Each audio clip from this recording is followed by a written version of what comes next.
శ్రీరామచంద్ర పరబ్రహ్మణే నమః. సంపూర్ణ రామాయణంలో మనం 31 రోజుకు వచ్చామండి. ఓం శ్రీరామచంద్రాయ నమః. ఓం శ్రీ ఆంజనేయాయ నమః. కథ వివరణ. హనుమంతుడు వినిపించిన రామకథను విన్న సీతమ్మకు ఆ మాటలు పలుకుతూ ఎవరో తెలుసుకోవాలని కుతూహలంతో తలపైకెత్తి చూసి కొమ్మల్లో చూస్తుంది. అక్కడ వినయంగా చేతులు కట్టుకొని ఉన్న ఒక చిన్న వానరాన్ని చూస్తుంది. మొదట ఆమె ఆశ్చర్యానికి కొంత భయానికి లోనవుతుంది. ఇది కళ అనుకుంటుంది. కలలో వానరం కనిపించడం అశుభం కనుక రామలక్ష్మణులకు శుభం కలగాలని కోరుకుంటుంది. కానీ అంతలోనే అసలు నిద్రపోతే కదా కల వచ్చేది. నేను ఈ 10 నెలల కాలము నిద్రనే పోలేదు. కళ ఎలా వస్తుంది? నేను ఎల్లప్పుడూ రామనామస్మరణ ధ్యానంలోనే ఉండటం వల్ల నాకు అలా అనిపించి ఉండవచ్చు అనుకుంది. కానీ వానరాన్ని చూడటము భ్రమ అని అనిపించడం లేదు. ఒక సూర్య చంద్ర దేవులారా, ఆ వానరాన్ని వాస్తవంగా ఉండేలా చేయండి. శ్రీరాముని గురించి ఆ వానరం చెప్పిన మాటలు నిజమయ్యేలా చేయండి అని వేడుకుంది. అదే సమయంలో కొమ్మల చాటున ఉన్న హనుమ క్రిందకి దిగి వచ్చాడు. సీత ఎదుటగా చేతులు జోడించి నిలబడి, అమ్మా నీవెవరు? ఎవరో దేవత వలె కనపడుతున్నావు. నీవు సీతమ్మ సహధర్మచారిణివే అయి ఉండవచ్చు అని తెలుస్తూ ఉన్నాను అన్నాడు. రాముని పేరు వినడంతోనే సీత మహాదానంతో చెంది హనుమంతుని ప్రశ్నలకు సమాధానం దాదాపు తన జీవిత వృత్తాంతాన్నిటినీ అతనికి వర్ణించి చెప్పింది. చివరగా, నేను జీవించడానికి రావణుడు 2 మాసాల వ్యవధి మాత్రమే ఇచ్చాడు. ఈలోగా రాముడు ఇక్కడకు రాకుండుంటే నా ప్రాణాలు త్యజిస్తానని వివరించింది. ఆమె నమ్మకాన్ని చూరగొన్న హనుమంతుడు, నేను రాముణ్ణి పంపగా వచ్చిన దూతను. ఆయన క్షేమంగా ఉన్నాడు. నీ జాడ కనిపెట్టడానికి రాముడు నన్ను ఇక్కడికి పంపాడు. నీ యోగక్షేమాల గురించి ఆయన కుతూహలంతో తెలుసుకోగలుగుతున్నాడు అని చెప్పాడు. సీతమ్మ అనుమానం. సీత ఎంతగానో ఆనందించింది. అమితమైన సంతోషంతో వారు పరస్పర సంభాషించుకుంటున్నారు. అయితే వారు అలా సంభాషణలో నిమగ్నురాలై ఉండి హనుమంతుడు క్రమంగా సీతను మరింత దగ్గరవుతూ వస్తున్నాడు.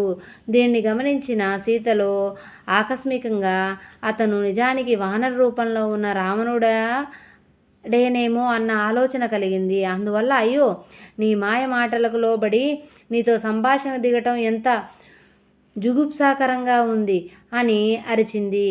అంతట సీత నేల మీద కొరిగింది. దుఃఖంతో అలసిపోయింది.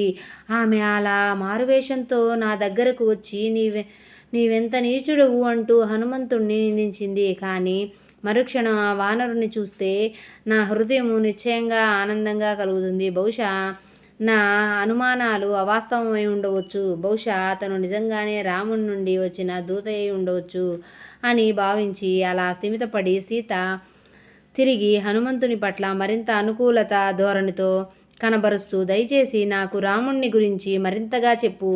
ఆయన గురించి నీవు చేసిన వర్ణనలు నాకు వీణుల విందుగా, హృదయానికి అత్యంత సంతోషప్రదాయనిగా ఉన్నాయి అంది.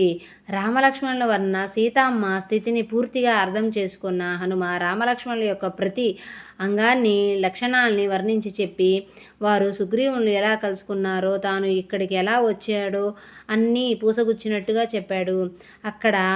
ఇక్కడ అనుమానం రావచ్చు. అంత జరుగుతుంటే రాక్షస స్త్రీలు ఏం చేస్తున్నారు అని త్రిజట కల గురించి చెప్పాక వారు భయంతో నిద్రించారు. కొందరు మేల్కొని ఉన్నారు. అర్థం కాకుండానే సంభాషణ జరిగేలా హనుమ ప్రవర్తించాడు అని ముందే చెప్పుకున్నాం కదా. అలా మొత్తం వివరణ చెప్పి చివర్లో తన గురించి కూడా చెప్పాడు. నేను వానరంలో బలవంతుడైన కేసరినందనుణ్ణి. నా తండ్రి తొలుత మలయా పర్వతంలో నివసిస్తూ తదనంతరం గోకర్ణ పర్వతానికి మారాడు. శంభసాధనుడు దేవర్లునుడు పీడిస్తున్న వారి ప్రార్థన మీద కేసరి ఆ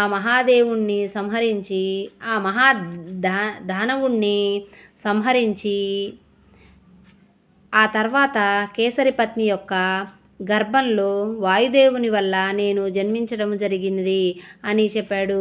అంగుళీయ ప్రదానం. రాముని గురించి హనుమ చేసిన వర్ణనతో సీతమ్మకు నమ్మకం కుదిరింది. ఆనందంతో పొంగిపోయింది. 10 నెలల తర్వాత కన్నీరు కాకుండా ఆనంద బాష్పాలు కార్చింది. అదే సరైన సమయం అని హనుమ రాముని ఇచ్చిన అంగుళీయకము సీతమ్మకు ఇచ్చాడు. హనుమ దాన్ని గుర్తించి దాన్ని బంధనం లోపల తన ప్రేతమునికి నామాన్ని చూచి రాముడే స్వయంగా వచ్చిన అనుభూతి కలిగినట్లుగా సీతముఖంలో ఆనందం వికసించింది. ఓ హనుమంత, ఈ కానుక ఇచ్చినందుగాను నీకు శాశ్వత రుణపడి ఉన్నాను.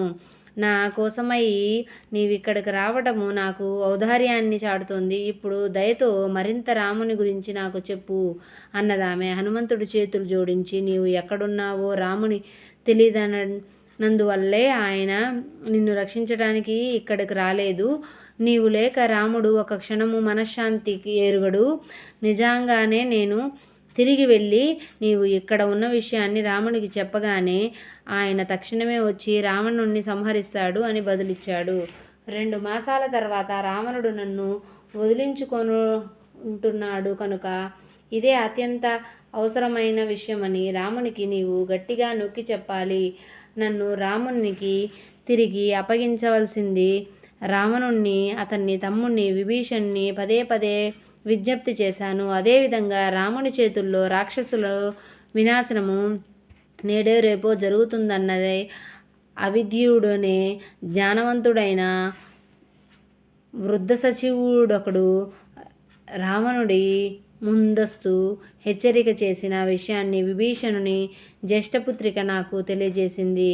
కానీ ఆ హితవును రావణుడు పెడచెవిన పెడతాడు కనుక త్వరగా రాముడు రావాల్సిందిగా చెప్పింది సీతమ్మ. హనుమ విశ్వరూపం. తల్లి, నా వీపు పై కూర్చో తల్లి, క్షణంలో నిన్ను రాముని ముందుకు తీసుకువెళ్తాను అన్నాడు. పిల్లంత పరిమాణాన్ని చూచి అనుమానం పొందినట్లుగా ఉంటే, చూడు తల్లి, నా విశ్వరూపం. అవసరమైతే రావణుడితో సహా మొత్తం లంకా నగరాన్నే పెకలించి వెళ్ళగలను. తన పూర్ణ రూపాన్ని చూపించాడు. కానీ రాముడు వచ్చి రావణుని సంహారం చేశాకే వస్తానని నీ ఆలోచన ధర్మబద్ధం కాదని అన్నది తల్లి. ఓ హనుమంత, నేను సంపూర్ణంగా నా పతిదేవుడికే అంకితురాలనై ఉన్నందున రాముణ్ణి తప్ప ఇతర దేహాలను స్మరించగోరను.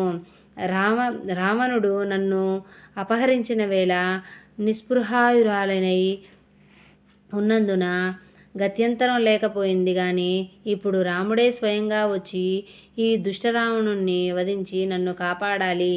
ఈ కార్యం ఒక్కటే రాముని యొక్క అద్భుత ఖ్యాతిని అతిశయింపజేయదగినది అన్నది చూడామణి ప్రధానం. అందుకే హనుమంతుడు బదులుగా పలుకుతూ, ప్రతి రాముని ధర్మపత్ని అయిన నీ స్థాయికి తగ్గట్లుగా పలికావమ్మా. నీ పలుకులు అభినందనీయంగా ఉన్నాయి. అయితే నేను యథార్థంగా నిన్ను కలుసుకున్నట్లు రామునికి విశ్వాసం కలిగించటానికి నాకు తోడ్పడే చిహ్నం ఏదైనా ఉంటే దయచేసి నాకు ఇవ్వమ్మా అన్నాడు. కాకాసుర వృత్తాంతం చెప్పి తాను శిరోభూషణంగా వినియోగించిన చూడామణిని ఇచ్చి, ఓ హనుమంత, గతంలో అల్పమైన ఓ కాకి మీద రాముడు బ్రహ్మాస్త్రాన్ని ప్రయోగించాడు. మరి ఆయన ఇప్పుడు రావణుడి మీద దాడి చేయడమే రామునికి నా మీద ఆనాటి ప్రేమ తగ్గిపోయిందా? ఏదో పూర్వజన్మలో నేను ఘోరమైన పాపకర్మాలు చేసినందువల్ల ఇప్పుడు రాముడు నన్ను నిరాధిస్తున్నాడు అంది. అంతటా హనుమంతుడు సీతకు ప్రదక్షిణ నమస్కారం చేసి బయలుదేరాడు. సీత కన్నీటితో దగ్ధ స్వరంతో, దయచేసి రామునికి నచ్చజెప్పి నన్ను కాపాడటం కోసం త్వరపడమని చెప్పు అంది. మరొక్క రోజు ఇక్కడే ఉండు హనుమ అన్నది సీత.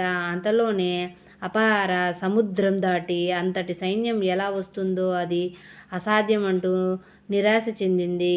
హనుమ అన్నాడు, సుగ్రీవుని సేనలో వానరులందరూ నాతో సమానులుగానో నాకన్నా అధికులుగానో ఉన్నారు. వారు సులభంగానే లంకకు చేరుకోగలరు. నాలాంటి అల్పులను మాత్రమే ఈ చిన్న ప్రయాణాలకు పంపుతారు. దయచేసి నీవు చింతించకు తల్లి. రావణుణ్ణి రాక్షసుల్ని వధించటం కోసం రాముడు, లక్ష్మణుడు, వానరయోధులందరూ ఇక్కడకు రావటానికి త్వరలోనే చూస్తావు. అవసరమైతే రామలక్ష్మణులను నా వీపు మీద సముద్రం దాటి వస్తాను అని హనుమంతుడు సమాధానమిచ్చి ప్రయాణానికి సిద్ధమవుతాడు. జై శ్రీరామ్. మీకంతా శుభం జరుగుగాక.